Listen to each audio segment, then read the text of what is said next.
Para falar sobre as pautas e reivindicações dos movimentos ligados à defesa dos direitos da população negra, conosco no estúdio, o coordenador do Núcleo de Estudos Interdisciplinares sobre o Negro Brasileiro da Universidade de São Paulo, Ivan Siqueira. Tudo bem, Ivan? Boa tarde para você. Ivan, como a gente mostrou na matéria da Carol Câmara, mais de 23 mil jovens negros são assassinados todos os anos. Como reduzir esses números? A única maneira da gente reduzir esses números de maneira consistente é a gente bloquear os mecanismos que geram esse tipo de atitude. Então, a primeira coisa é a educação,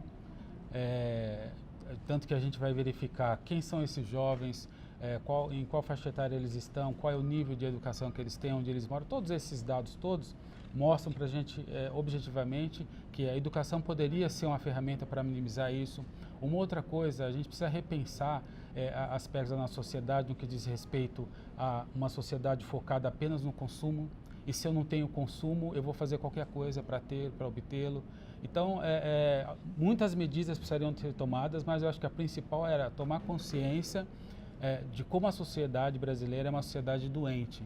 Porque é uma sociedade que mata os seus jovens, que são aqueles que vão depois pagar as contas de quando nós estivermos mais velhos, é uma sociedade doente.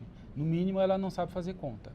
Mas na prática e no curto prazo, é possível fazer alguma coisa? É possível fazer. Algumas coisas vêm sendo feitas. Primeiro, é preciso fazer um treinamento com as polícias, é preciso humanizar a atitude do policial, é preciso humanizar aqueles que estão na ponta da linha fazendo o enfrentamento, é preciso humanizar as pessoas que escrevem as políticas públicas, é preciso humanizar os professores que estão nas periferias educando essas crianças, esses jovens, e é preciso humanizar a sociedade para que ela não aceite como normal um país que, sem estar em guerra, mate mais de 20 e poucas mil pessoas por ano e a gente aceitar isso como se isso fosse como ir ao mercado comprar uma margarina. Quer dizer, isso era para ser motivo de calamidade pública e da sociedade estar nas ruas perguntando como é que isso é possível, como a gente aceita isso. E isso não é olhado dessa forma, né? Infelizmente não. Agora, Ivan, como é que você avalia as políticas públicas implementadas aqui na cidade com relação ao negro? A gente pode avaliar tanto São Paulo como o Estado, como o país. É evidente que quando a gente olha numa perspectiva histórica, houve avanços, é inegável. É só a gente verificar, por exemplo, o número de jovens negros e negras que estão no ensino superior, que concluem o ensino médio. O problema é o tamanho da desigualdade do fosso. Então, quando a gente olha do ponto de vista daqueles que ainda estão sendo expulsos, estão sendo mortos, isso assusta. Então, a gente precisa fazer um movimento de dois lados, quer dizer, nos congraçarmos com aquilo que foi conquistado, mas sem perder de vista o tamanho da desigualdade, quer dizer, 2 milhões de jovens que são expulsos do ensino médio. A gente, por exemplo, não reflete que um jovem na Fundação Casa custa 4 vezes mais do que um jovem na escola. São as escolhas que o país faz. Isso não acontece só em São Paulo ou só no Estado, isso é no país todo. Evidentemente, capitais, onde você tem uma aglomeração maior de pessoas, condições sociais muito mais difíceis, onde você tem agora a questão do desemprego, tudo isso reflete de maneira negativa. Mas a gente pode pensar numa perspectiva histórica que nos últimos 10, 15 anos houve melhoras. O problema é que essa melhora ainda não foi suficiente para minimizar de maneira que a gente tivesse uma situação menos desigual a ponto de podermos estarmos mais comemorando do que lamentando. Inclusive, quando a gente olha a distribuição de renda, de 1% dos mais ricos, 79% são brancos.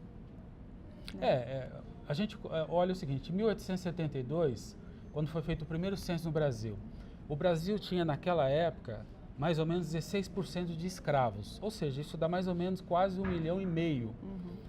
16 anos depois, na abolição, mais ou menos 500.000, 600.000 desses escravos sumiram. Dividindo por ano dá mais ou menos 41 mortes por ano, nós estamos falando 23 agora, é o dobro praticamente.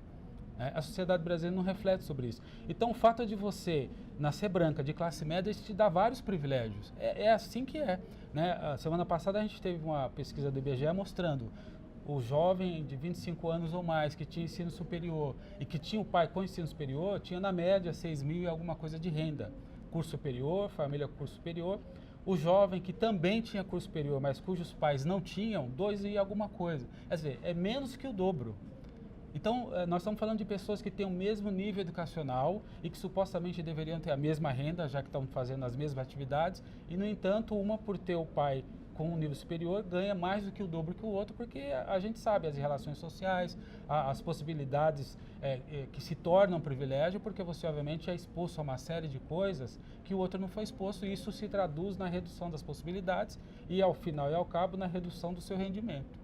Então, é disso que a gente está falando. Nós não vamos conseguir minimizar isso sem que a sociedade esteja, de fato, disposta a fazer uma diminuição substancial dessas desigualdades. Ivan, obrigada pela entrevista. Uma boa tarde para você. Boa tarde.